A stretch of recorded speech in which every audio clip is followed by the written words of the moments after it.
네, 안녕하십니까. 제가 긴급으로 지금 장중에 영상을 좀 올리게 되었습니다. 오늘 아시다시피 LG화학이 추가 리콜 사태가 거의 확정적으로 좀 나오면서 그런 뉴스 기사가 나오면서 장중에 이제 3% 하락을 시작을 해서 오늘 10%대의 하락이 나왔습니다. 그래서 이 급락, 최근에 장이 좋지 않았음에도 더불어 가지고 거래량 실린 급락이 나오고 있습니다. 10%대 하락이 나오고 있습니다.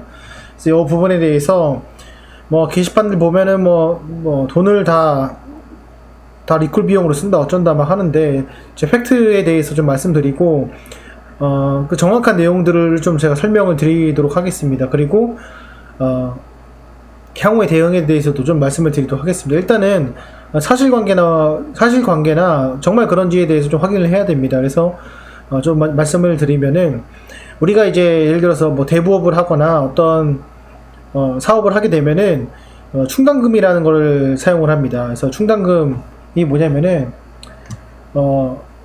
좀 준비를 했는데, 보시면은 이게 판매 보증을 하기 AS도 하잖아요. 그래서 뭐든지 그 대손 충당금을 설정을 해놓습니다. 그래서 충당 부채로 쌓아 놓습니다. 근데 LG화학이 과거에는 2018년도에는 거의 대손 충당금이 없었다가 이제 그 배터리 사업을 하게 되면서 얘는 나중에 리콜이 발생될 가능성이 크다 해가지고 일정한 내 판매 수익의 일부분을 그 충당금으로 처리를 합니다. 그래가지고 충당 부채가 되고요. 그리고 일정 부분은 이제 작용을 하죠. 그래서 이 충당금을 많이 쌓게 되면은 결국에는 영업이익이 좋지 못하는 그런 효과가 납니다. 그래서 많은 회사들은 충당금을 쌓으려고 잘 하지 않아요. 왜냐면은 쌓다 보면은 재무가 안 좋아지기 때문에. 그런데 이제 LG화학 같은 경우에는 2020년도 들어와가지고 충당부채가 매출액 대비 3%까지 올려놨고요. 그리고 현대자동차 같은 경우에도 2019년 이제 하이브리드와 전기차 쪽으로 가게 되면서 재선 충당금이 전체 매출액의 5%까지 올려놓은 상태입니다. 그래서 실질적으로 이거는 지금 당장 나가는 건 아니겠지만, 지금과 같이 리콜 사태가 발생을 하거나 AS가 발생하거나 이런 사태에 대비한 그 부채입니다. 그래서 요거를 좀 우리가 좀 확인해 볼 필요가 있다. 그게 첫 번째 포인트입니다. 그래서 그거 좀 확인을 해 보도록 하겠습니다. 자, 네이버 금융 들어가시면은, 자, 보십시오. 여기서 보면 2020년도 6월 반기가 있고요. 2019년도 12월 기말이 있습니다. 그래서 보시면은 부채의 연결 재무제표를 봤을 때 유동성 충당 부채가 지금 보시면은 이게 100만 원입니다. 그죠? 이제 여기 억입니다. 그래서 4천억, 4천억 정도 유동성 충당 부채가 있고요. 그리고 비유동 충당 부채가 보시면은 한 3천억 정도 이렇게 있습니다. 잘 기억해 두십시오. 이 정도로 지금 돼 있었어요. 근데 잘 보십시오. 이거를 최근 거를 좀 보게 되면은 어떻게 나오냐면은, 잘 보이실지 모르겠지만은, 자, 유동성 충당 부채가 1조 1000억을 해놨습니다. 최근에. 그리고 그러니까 2020년도 작년 하반기죠. 보시면은 이것도 1조를 해놨습니다.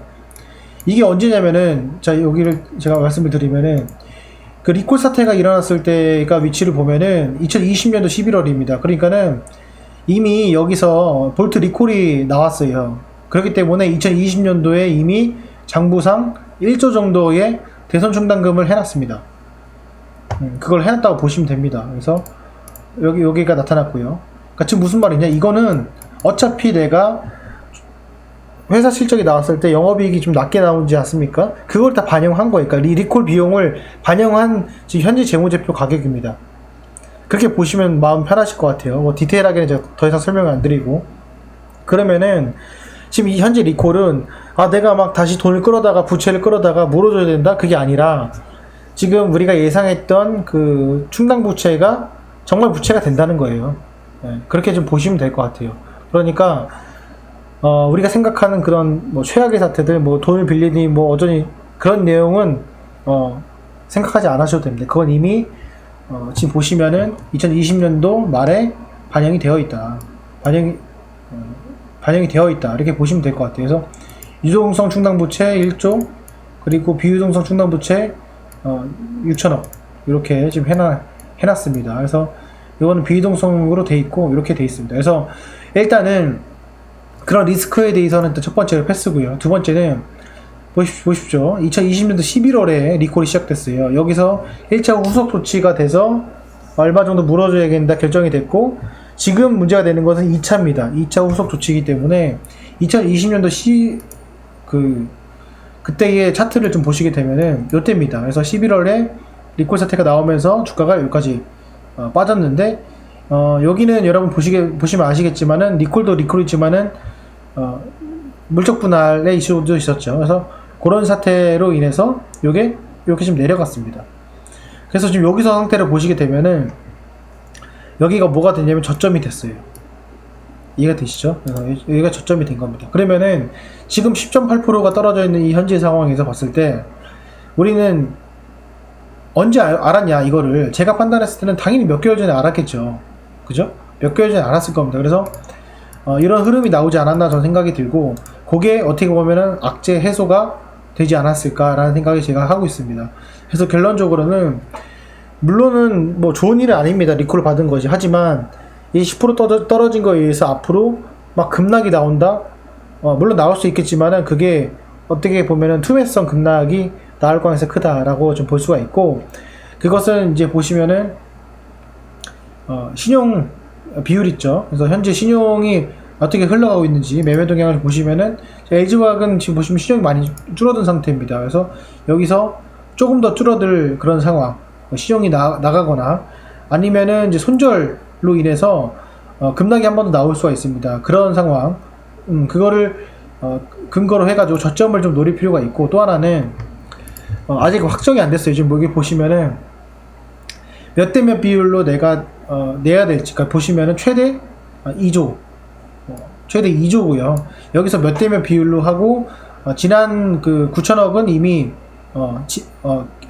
리스크가 해소가 된 거기 때문에 제가 봤을 때는 맥스 1조, 그리고 그 1조에서 몇 대 몇인지 비율을 나누는 거기 때문에 한 몇천억 정도의 그런 손실로 마무리가 되지 않을까 생각이 됩니다. 그런 내용들도 이미 판매를 했을 때 대손 충당금으로 잡아놨다, 그렇게 좀 보시면 될 것 같습니다. 그래서 지금 뭐 손실은 불가피 협조할 거라고 하는데, 가장 문제가 되는 것은 뭐냐면은 이게 이제 어떻게 보면 그 신뢰도와 문제가 될 수 있다고 좀 볼 수 있을 것 같습니다. 그래서 그 신뢰도가 어디까지 되느냐 이런 싸움이고, 결국에는 뭐 그것이 삼성 SDI의 뭐 전고체 배터리밖에 없다 뭐 이런 내용이 있는데, 그 전고체 배터리 같은 경우에도 결국에는 이 어떻게 보면은 그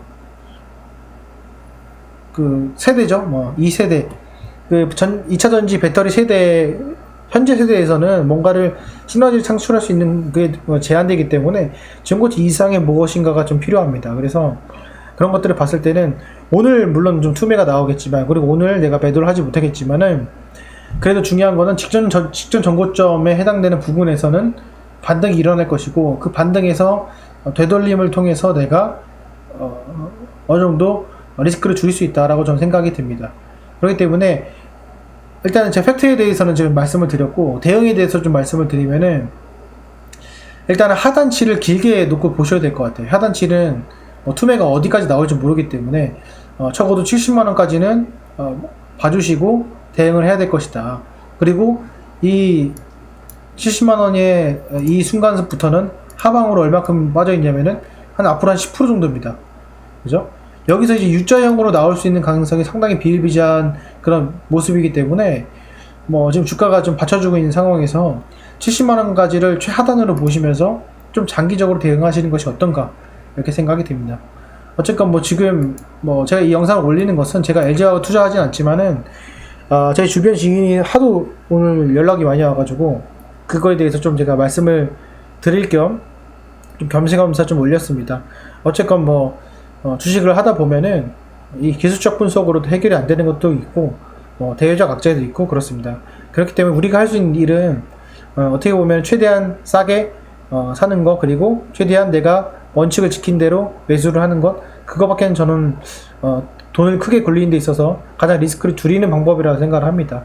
어쨌건 뭐 제가 또 중간중간에 이 LG화학에 대해서도 말씀을 좀 드릴 예정이고, 조금이나마 이 영상이 그 뇌동매매 하는 데 있어서 좀 도움이 되고, 게시판에서 뭐 이상한 글들, 그런 글들에 현혹되지 않는 그런 하나의 영상이었으면 좋겠습니다.